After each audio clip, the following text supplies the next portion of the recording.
Oh, we're here. Hello, hello, hello, everyone. My name is Ashalee Nelson Bercier. I am the author of A Woman Lost in Her Childhood.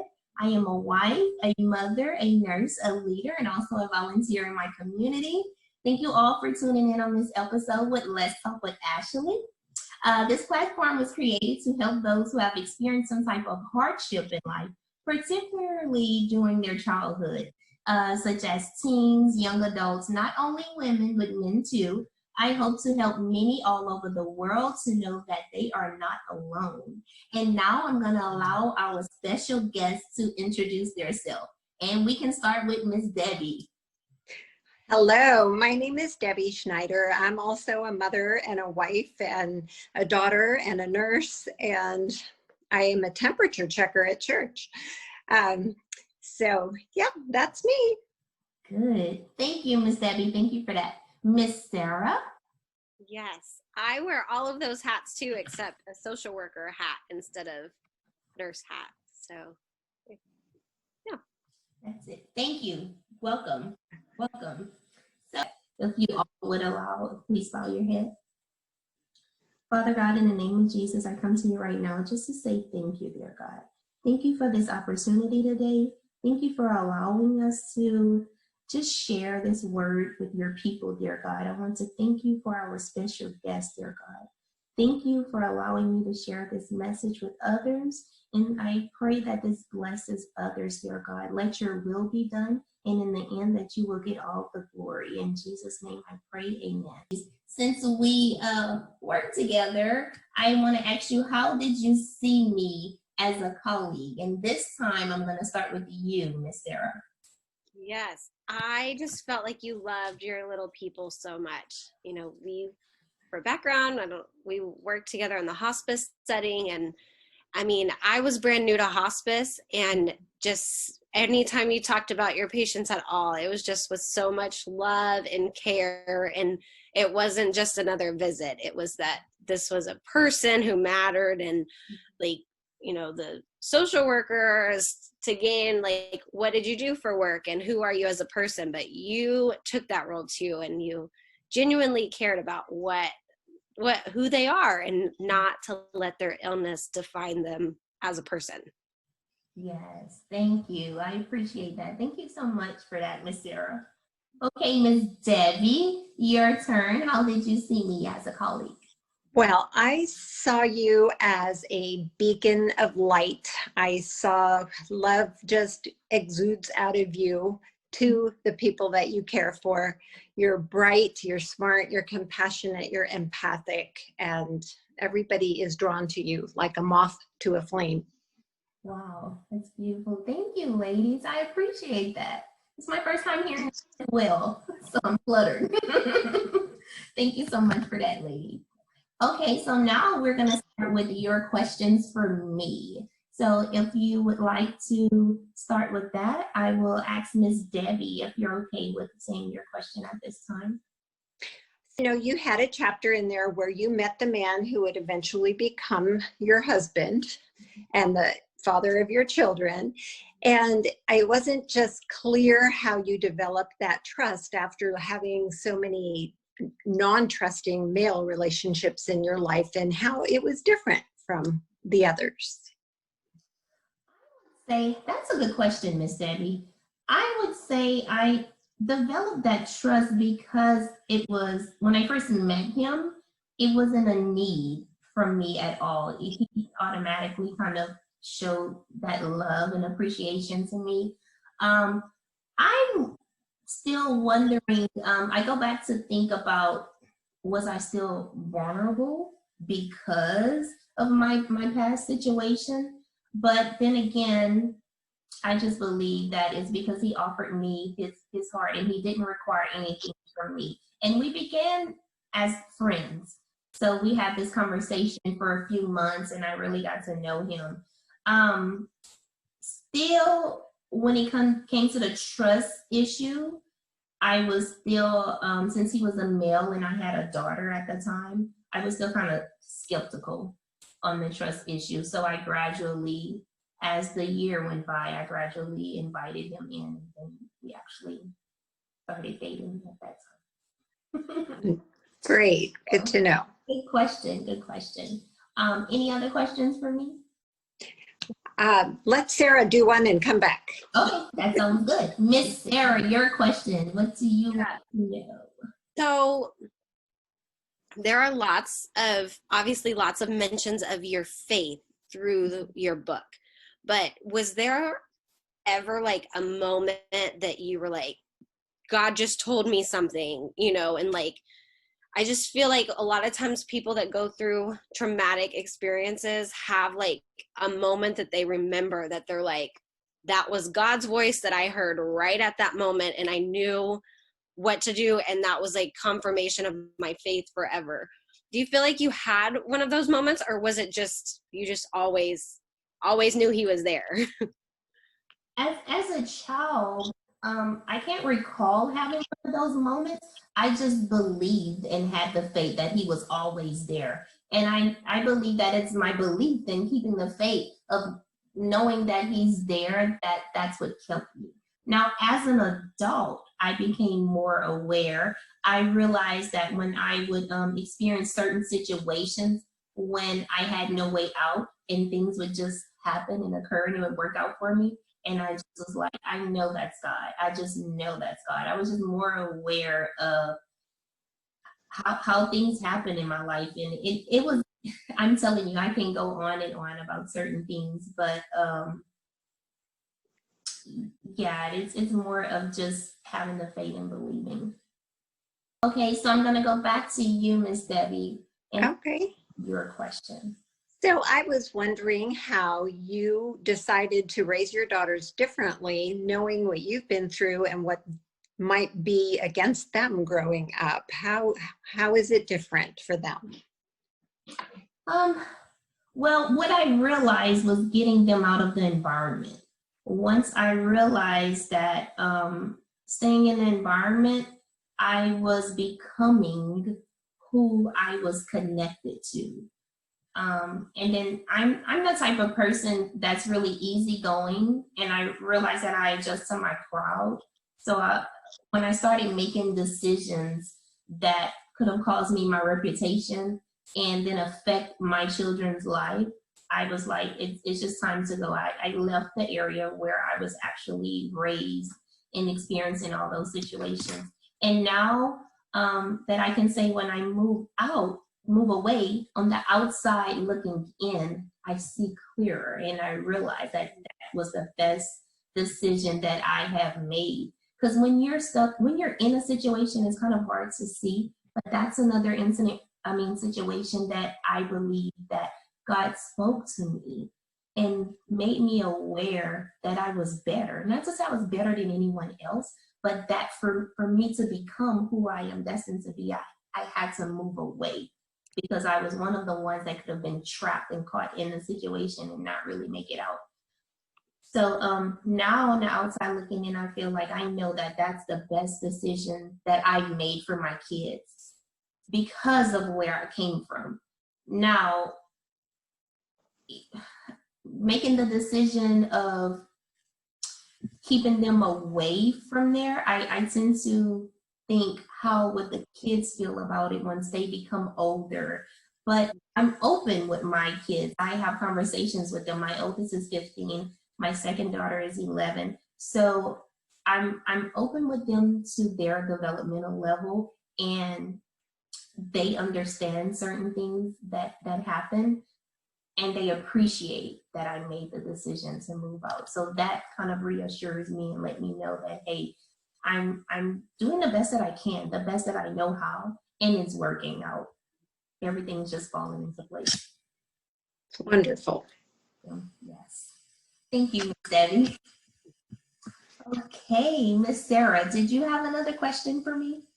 Yes. So, my social work brain just runs with stories like these. And I wonder, like, could the system have helped you? Like, do you feel like the involvement of CPS failed you, and teachers not reporting failed you? Or do you think that it was all under the rug enough that everybody truly didn't know?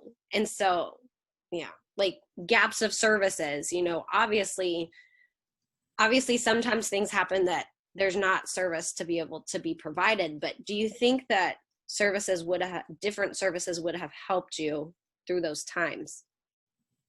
When it comes to the CPS helping me, when I was younger, I mean, it was swept under the rug, basically. And then I didn't have an outlet. You have to think like as a child, Mhm. turn into the only adult they're really communicating with is their parents. And then you're going to school, but then you're acting out, because I act out as a kid in school, as a younger kid, not knowing, but they ended up labeling me. I was really intelligent. I was very smart, so they couldn't understand that.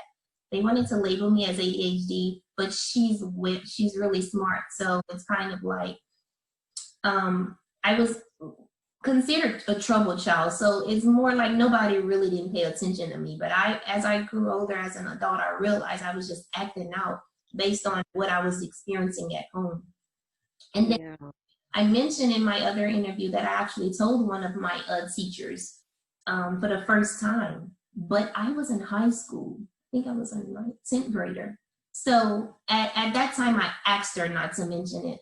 I just wanted her, I just felt that I felt safe with her. She was always so nice. She wasn't a teacher that labeled me and said, oh, Ashley always has something to say, or she's, you know, she was sweet. So I confided into her just in case anything would have happened.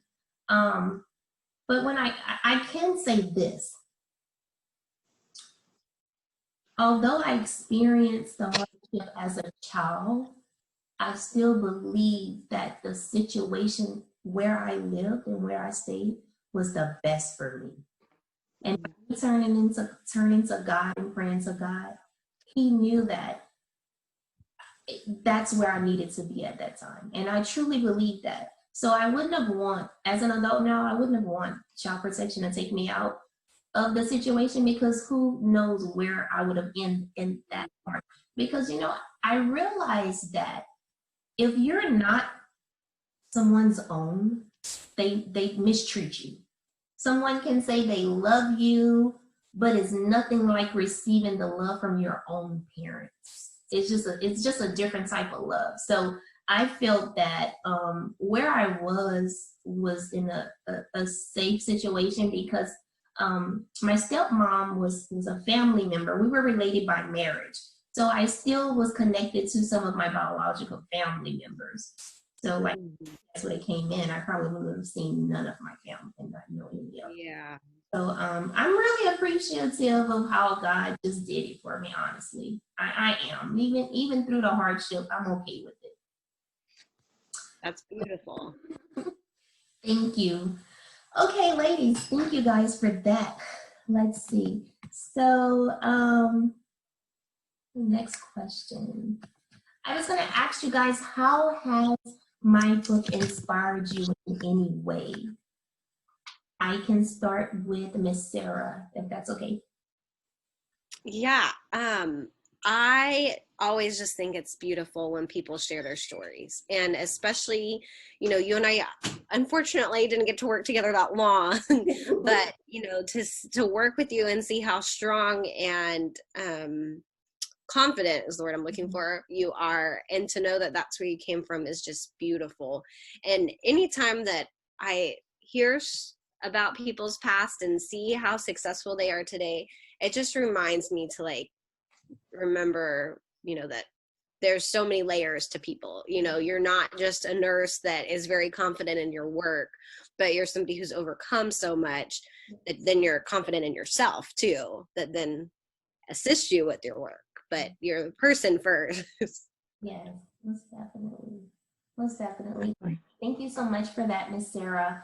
Also, I want to thank you. I remember when we were working, it was during COVID, and you found out that I had written a book, and you were like, Ashley, you did all you could have done to find me and meet up so you could get that book. And that just touched me. It really, really means a lot. As you know, my team member, I definitely appreciate that support from you. So I want to definitely thank you for that. Thank you for your support. Okay. All right, Miss Debbie, how has my book inspired you? Well, you know, when people go through trauma and difficult life events, some people become defeated and broken and don't know how to get up again. And you did. You turned it around and it became something that made you stronger. And so when I read the book, there was a disconnect for me at first because I saw you as such a strong, confident person.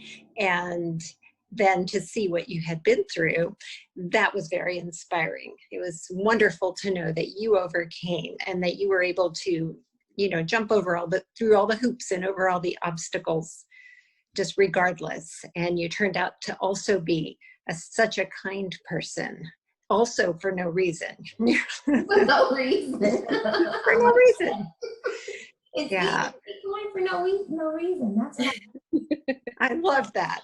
I love that. Thank you so much for that, Miss Debbie, my mentor. You were the one that guided me along the way on the job, and I definitely appreciate you for that. We've had conversations. I know. It was my pleasure. Thank you so much for that. So, yeah.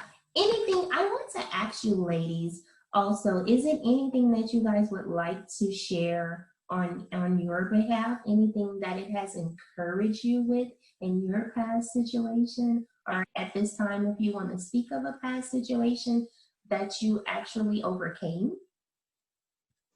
If anyone's open to it, I'll ask you, Miss Debbie, are you open? Oh, of course.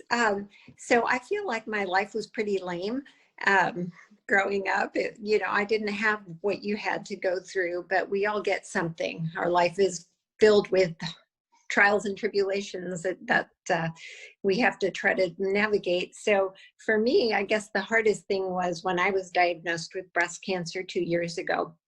And that was really difficult. And I kind of pointed the finger back at myself. I thought it was because I had taken birth control for so long and, you know, it was all my fault. And so that was very, very scary. It was dark. And I just really turned in that darkness and in that scary time to God. And he wrapped his arms around me and he took me through it. And so, I mean, I understand that sometimes the trials we go through are to bring us to him and to make us count and rely on him. Absolutely. Just like you said. Yes. So, and he did take me through it and I am cured. Yes, ma'am. And that's a blessing. God bless you. Yes. So much for sharing that story with me, Miss Debbie, with all of us. Thank you. Miss, is it anything you would like to share with us? Yeah. So both of you guys, you know, just talking about how hardship turns you to God. Like Debbie, my childhood was lame. I, you know, had very loving, kind parents who took wonderful care of me, and I couldn't be more grateful for them. But then when I was a late teenager, early 20s, I owned the world and thought that I knew it all and made some bad choices that got me into a bad marriage that was very unhealthy on many levels. And I was not, you know, actively participating in church or even actively praying, or, you know, I had very much disconnected. And when I needed God to get me out of that situation, he did. And I, you know, now have a very healthy household with 2 wonderful children and a husband who loves us and takes care of us. And it is, you know, not even comparable to the previous situation. So, you know, just anytime, I feel like trauma on any level, you can connect with people. So I you know, not enjoy talking about it, but I enjoy working through it and realizing, you know, that everybody has been through stuff, and that should make us stronger together to recognize, like, oh, my life's not harder than yours, you know. Instead, like, we all hit those hard spots and we all need to overcome them together. Yes, exactly. I appreciate that. You know, you both mentioned about how God just step in throughout the situation. So what I like to say is any situation that I have ever experienced, any tough time that I experienced, any hardship, any trauma, I just look at it as I'm gonna go through this, God. I just need your help. Now, don't get me wrong, it's hard. It's tough. But I always know that I'm gonna come out better. Do you guys think that too? It's like through your tough time, and we always come out better. And then it's situations where God allows us to go through it just so we can reach out to Him, just so we can call on Him and know. Because I stray away. Sometimes I stray away, and I pray often, but it's just like it's a different when I actually turn to God and go to Him in private and give Him His personal time. When I find myself not doing it, God will find a way to shake me up a little bit and be like, and then I'm calling on Him again. And that's what He wants, for us to put Him first. And I appreciate you ladies sharing that story with us. Awesome stuff. So my last question for you ladies is, what is missing? What would you tell me is missing in my book? For my next book, I want to include things from my supporters. So Miss Sarah, can you tell me, what do you want more of? What is it that you need to know more of in the next book? Yeah.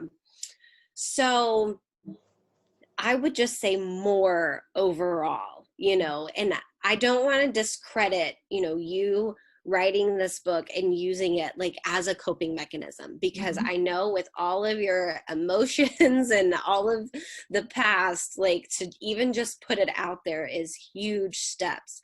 But now that it's out there, I would just encourage you, to own it and, tell us like where you slept and who, sometimes even calling people by name, which I don't want to get anybody in trouble, but if you call them a name compared to just a relationship, and just dig deeper into who you were at that time compared to who you are now.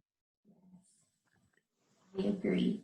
Thank you so much for that. And you said it correctly. It was an outlet, because that was very, very hard. And I thought I overcame it until I started writing that book. So that was my part of healing. And you ladies are a part of my healing too, by allowing me to speak on it, because I'm still going through the healing process, And now, like you said, I'm gonna own it. And that's what I'll do since I open up the doors. Thank you for that, Miss Sarah. What about you, Miss Debbie? I think I felt the same way, in that I thirsted for more. I wanted to know what your mother looked like. I wanted to know if she sang you a lullaby. I wanted to know what happened to her. Just more detail that would draw me into what was going on and let me see your surroundings the way you saw them as a 5-year-old. So it was just, I wanted to kind of live it through your eyes, and I felt like I got the story, and it was a very incredible story. But I want more. I like juice. I have you guys reading for hours. Yes, good. Like Miss Ruth told you too, right? Yes. Oh, I love my Miss Ruth. The photo that she painted for me, my daughter actually painted the frame to match when she has it on her wall. I'm going to send you guys a picture of it. It is, so it's up in my daughter's room. It matches. That's wonderful. That's really neat. Yes, it is. Well, I'm going to end with you, Miss Sarah. I'm going to ask you on a professional level, as a licensed master social worker, if you can help with the feedback, what would you do for someone like me who has experienced any childhood trauma? What would you recommend, or how, just on a professional level, what would you say? Yes. So I would just encourage you to keep talking about it, to keep working through it, because it's just like grief that that our society says, well, get over it. That was years ago. But ultimately, that's not the reality, because this is obviously like years of experience that has, shaped you into who you are today, and could have shaped you into being somebody so completely opposite of who you are today. So, you know, what you're doing, writing, talking about it, helping other people through it, you know, to be a listening ear and to say you're not alone. And, you know, there are tons of books and resources that can, and even specialized therapies that, you know, talk back through your childhood to say, like, you know, if do you have suppressed memories that are affecting you in some form or fashion. But, you know, ultimately, obviously you're thriving and you're doing everything that, you know, everything that you need to be doing. And I would just encourage you to not stop it, because there doesn't come like a day when all of a sudden you're like, oh, okay. It doesn't work like that. And there's going to be triggers some days, and you're going to have some days where you're more emotional than others. And that's okay, because expressing feelings is always better than keeping them bottled up inside. Yes, I appreciate that. Thank you. Thank you so much. You're the first professional that I actually asked about that. So that feedback is great. It's Honored. it's a blessing for me to actually hear that from you. And I appreciate you ladies. And I love you ladies so much. And I miss you guys. We love you too. If Yes. I move back that way, I'll come and see you guys. You better. I still have some of your patients. You do? Oh, I love them. Okay. Yeah. Well, that's it for me. Thanks everyone for tuning in. Thank you, lovely ladies, for actually joining me. Thank you for your time. I greatly appreciate it. It means a lot to me. And Yes. see you guys on next time. Thank you. Bye, honey. Bye. Bye.